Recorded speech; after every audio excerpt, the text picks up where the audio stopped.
Welcome to LNB Hindi steno. यहाँ पर आपको मिलती है SSC स्टेनो के लिए रामधारी गुप्ता खंड 1 की उच्च गति अभ्यास डिक्टेशन। अगर आप चैनल पर पहली बार नए विजिट कर रहे हैं तो प्लीज़ चैनल को लाइक, शेयर और सब्सक्राइब करना बिल्कुल भी ना भूलें। अगर आप इस श्रृंखला की पहली डिक्टेशन से अपना सफ़र शुरू करना चाहते हैं तो ऊपर दिए गए आई बटन पर क्लिक करके पहली डिक्टेशन से शुरू कर सकते हैं। तो चलिए शुरू करते हैं उच्च गति अभ्यास की प्रतिलेखन संख्या 49 और 50 की हिंदी डिक्टेशन। डिक्टेशन शुरू होगी कुछ समय बाद। स्टार्ट।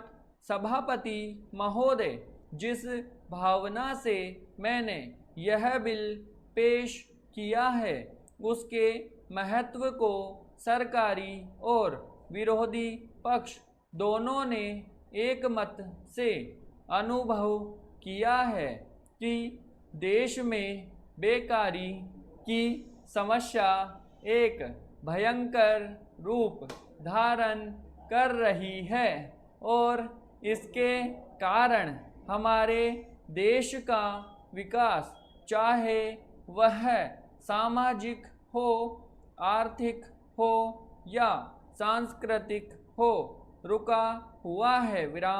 पिछले 55 वर्षों से इसी परिस्थिति का निर्माण होते हुए हम देख रहे हैं। पैरा।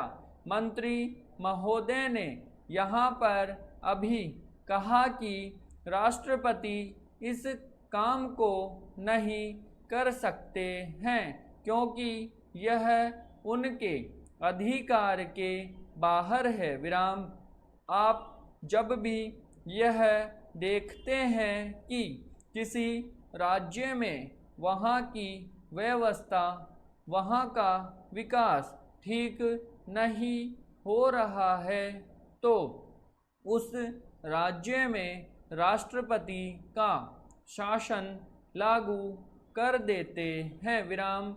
जब किसी राज्य में अराजकता फैल रही हो, विकास का काम समाप्त हो गया हो और वहाँ के नेता जिम्मेदारी से काम न करते हो तो वहाँ पर राज्यपाल का शासन लागू कर दिया जाता है।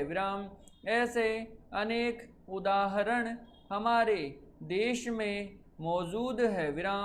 इसी प्रकार हमारे राष्ट्रपति सबसे ऊंचे अधिकारी है और अगर देश में इस तरह की स्थिति काफ़ी समय तक चलती रही तो राष्ट्रपति को आपातकालीन स्थिति में इस देश की सुरक्षा के लिए, इस देश की प्रगति के लिए सारी जिम्मेदारी अपने हाथ में लेने का अधिकार है। पैरा। हमारे भाइयों ने बहुत से उदाहरण दिए कि राज्यों में संयुक्त सरकारें नहीं चली, लेकिन उसके पीछे राजनीतिक मामले थे। अगर कोई राजनीतिक पार्टी जिम्मेदारी से काम नहीं करती तो संविधान में यह स्पष्ट है कि उस राज्य की सारी जिम्मेदारी राष्ट्रपति की है। मैं आपको एक उदाहरण देना चाहता हूँ। संविधान में आदिवासी हरिजनों की उन्नति के लिए प्रण किया गया था कि 10 वर्ष में उनकी सामाजिक तथा आर्थिक स्थिति को सुधार देंगे, लेकिन यह सरकार उसमें भी असफल रही।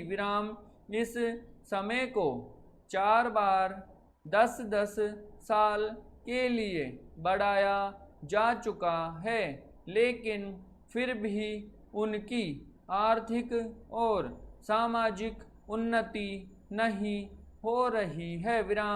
इसमें यह सरकार बिल्कुल असफल रही है। विराम। पिछले सत्र में इस विषय पर सरकार के विरुद्ध अविश्वास का प्रस्ताव भी आया था। विराम।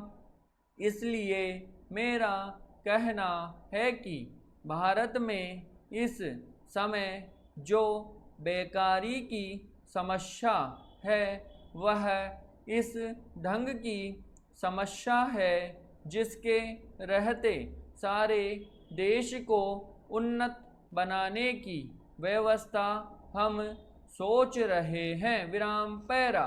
सभापति महोदय, वह केवल एक स्वप्न ही रह जाएगा। विराम। ऐसी स्थिति में मैं अनुभव करता हूँ कि आपातकाल की घोषणा की जाए और इस देश के जो बुद्धिमान लोग हैं उनको लेकर एक सर्वदलीय सरकार स्थापित की जाए। विराम। हम यह अनुभव करते हैं कि जिस तरह का शासन इस समय चल रहा है उससे देश की कोई भी समस्या हल होने वाली नहीं है, बल्कि इस सरकार की गलतियों से समस्याएं बढ़ती जा रही है। विराम। राष्ट्र की आंतरिक सुरक्षा के विषय में जो बिल मंत्री महोदय ने प्रस्तुत किया है उस पर अब तक जितने भी भाषण हुए हैं उनको मैंने बड़े ध्यान से सुना है। विराम। माननीय सदस्यों ने व्यक्तिगत स्वतंत्रता की लपेट में बहुत सारी बातें कही है। विराम। और हमारे दल की ओर इशारा करते हुए कहा कि हम भी उसके औचित्य के संबंध में फिर से विचार करें। विराम। मैं जहां तक समझ पाया हूं हमारे गृह मंत्री जी को इस बिल को प्रस्तुत करने में कोई सुख नहीं हुआ, बल्कि वर्तमान परिस्थितियों को दृष्टि में रखते हुए उनको दुख हो रहा है। विराम। आज जब हम नागरिक सुरक्षा, व्यक्तिगत सुरक्षा और स्वतंत्रता की बात करते हैं तो सबसे पहले उसमें व्यक्तिगत सुरक्षा की बात आती है। विराम। प्रत्येक नागरिक इस राष्ट्र की अपनी सत्ता में रहकर सुरक्षित रहना चाहता है। हमने इस बात की सुरक्षा अपने संविधान में दी है और हम यह आशा करते हैं कि राजनीतिक दलों में आपसी मतभेद होते हुए भी राजनीतिक मतभेद का आदर होना चाहिए। विराम। मतभेद होते हुए भी शांति और सुरक्षा बनी रहनी चाहिए। विराम। पैरा। माननीय सदस्य पूछते हैं कि ऐसी कौन सी असाधारण परिस्थिति आ गई थी जिसके कारण आपको नज़रबंदी बिल लाना पड़ा। Question mark. मैं आपसे कहना चाहता हूँ कि क्या ही अच्छा होता यदि नेहरू जी की उस बात को जो उन्होंने लोकतंत्र के संबंध में बहुत वर्ष पहले कही थी आज भी स्मरण रखते। विराम। उन्होंने एक बार कहा था कि लोकतंत्र के संचालन और दायित्व निर्वाह में अगर किसी प्रधानमंत्री को बार बार पीछे मुड़कर देखना पड़े कि कोई छुर्रा तो नहीं भौंक रहा है। यह कोई अच्छी बात नहीं है। विराम।